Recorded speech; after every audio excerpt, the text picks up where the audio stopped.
As a kid, I played Mega Man Battle Network 3 Blue, and the only thing I can really remember about this game is just how difficult it was for me.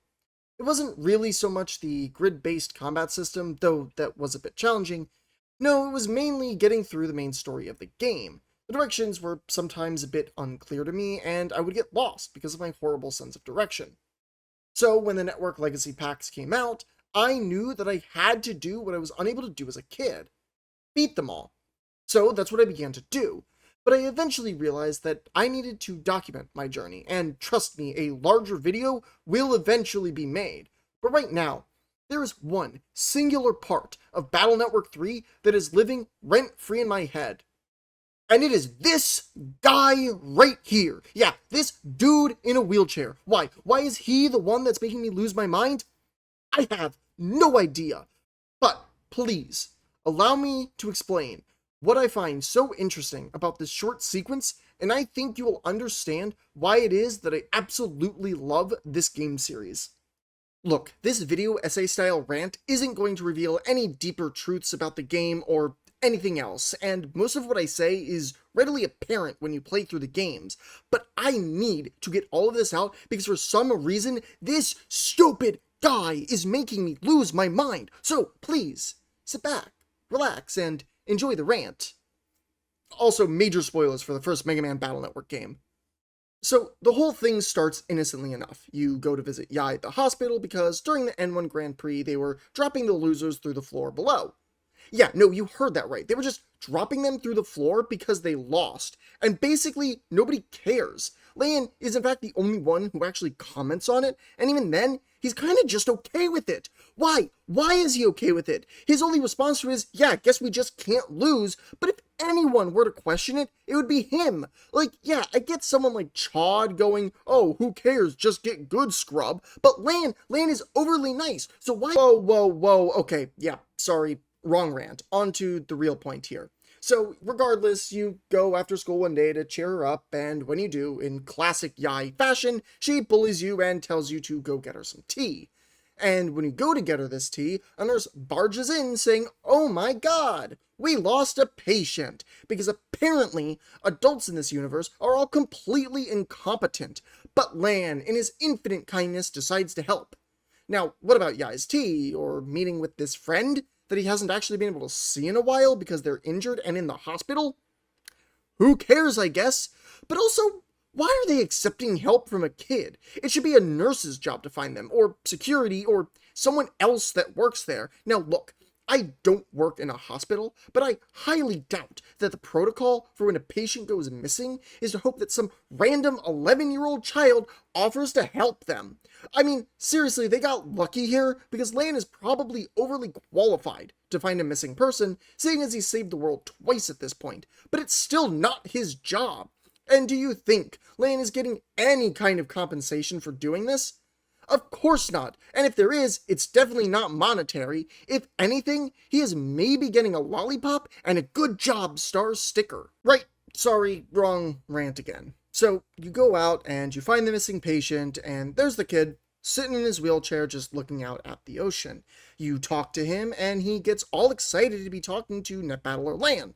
Net battling is something that this kid really seems to love, and it shows. In fact, when Lan tells him that it's time to go back to the hospital, he asks to talk just a little longer. But that is when he says this one little sentence that has completely thrown me off the edge. It's this incredibly innocent line that just reads, everyone is equal when net battling. But you know what? No, this sentence is completely false. It is an objectively untrue statement, and it doesn't matter if you look at it in the literal sense or you take the figurative interpretation that they were going for. Either way, it is completely false. So, I'm going to go through and explain why both interpretations are incorrect, first starting with the literal interpretation. So, most people have these generic Walmart brand Navi that you can just go to the store and pick up. And I know what you're thinking. Oh, it's probably just because of how old the game is. They couldn't create unique assets for every character you come across. Of course they had to reuse them to make the game fit on the Game Boy. And yeah, there's definitely some truth in that. I'm not going to try and deny that. But it's also something that is specifically mentioned in the game. Proto Man makes a comment about these commercial models, specifically mentioning how weak they tend to be. This means that there are, in fact, some Navi that are just generic. And to drive this point home even further, you never fight these Navi. They are so generically designed, they were never actually given a moveset. And instead, anytime you would fight one of them, instead you just fight some random viruses that you've been fighting normally throughout the game. However, some people do have special Navi, like Proto Man, Guts Man, and Mega Man, and trust me, we will be coming back to Mega Man. But these Navi are way better suited to fighting than the other ones that couldn't even be given a moveset. These unique Navi are built specifically to be stronger, and it only gets worse once you actually see why it is they're able to have them. Specifically, we need to talk about both Chod and Lan. Chod's father is rich and powerful because he runs the IPC, which is the company that makes the pets. Yeah, he's the guy that runs the company that the entire world is reliant on. His money funds everything from entertainment in the N1 Grand Prix to science with the Scilab. This man practically runs the entire world. Of course, Chod is the one who built and customized Proto Man, but he had the resources to learn everything and get any materials he needed thanks to his dad's unlimited bank account.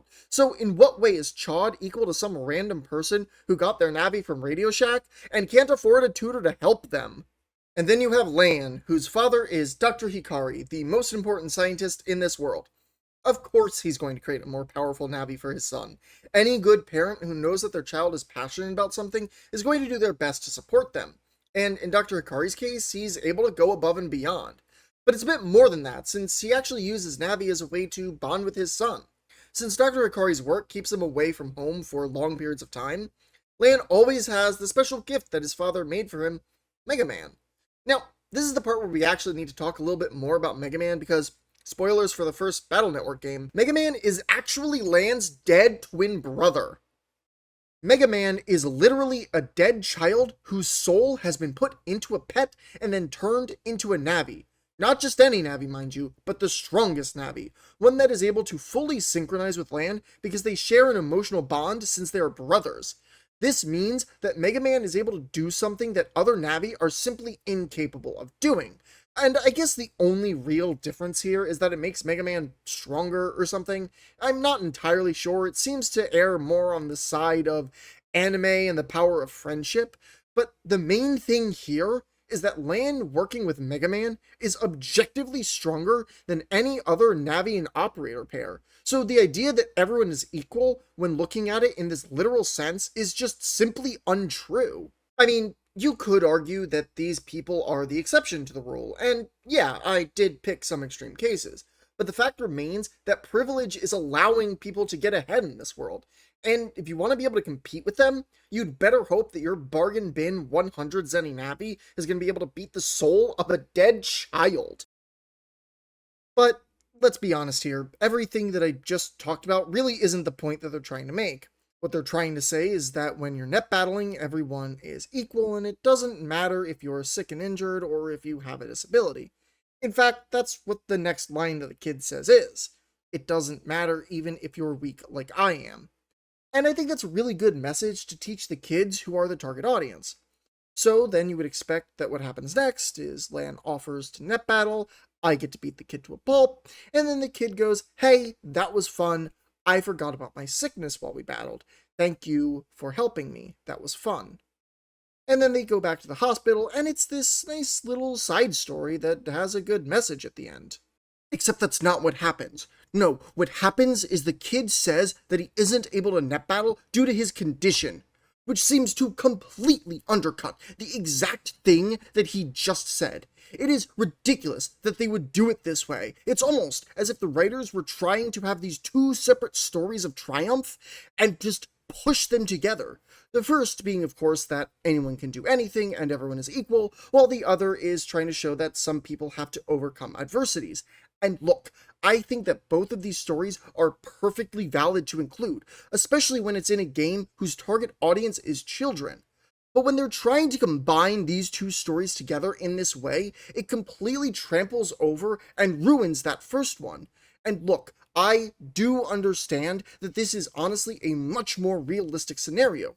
People who are suffering from chronic diseases are going to have days where they're better and days where they're worse. I'm not trying to say that this interaction isn't realistic or it isn't legitimate, but it sure does seem to me, because of the direct context here, that this kid almost isn't equal, and that's the part that gets me. Look, I'm no writer, and I certainly couldn't have done better myself. I'm not trying to make fun of the writers here. Plus, I haven't actually finished the game yet, so it's very likely that I'm just looking to face value at all of this, and without the context that is the inevitable payoff. Or hey, maybe I'm just reading too much into this 5-minute section of a silly little game for kids. Either way, if you just look at this one section, it is perfectly exemplifying why it is I love these games. I never know what's going to happen next. The dialogue is always just bizarre enough to keep me invested, and the insanity that is the story and the plot twists along the way makes me feel something that I've never felt about another game before. Even games that have stories that are considered bigger and better. I can't help but laugh along with this wonderful series. Well, anyways, if you want to hear me rant more about this incredible game series, I do plan on making more videos on these games as I go through them, and there will be a full-length video once I've beaten them all, so you can look forward to that for sure.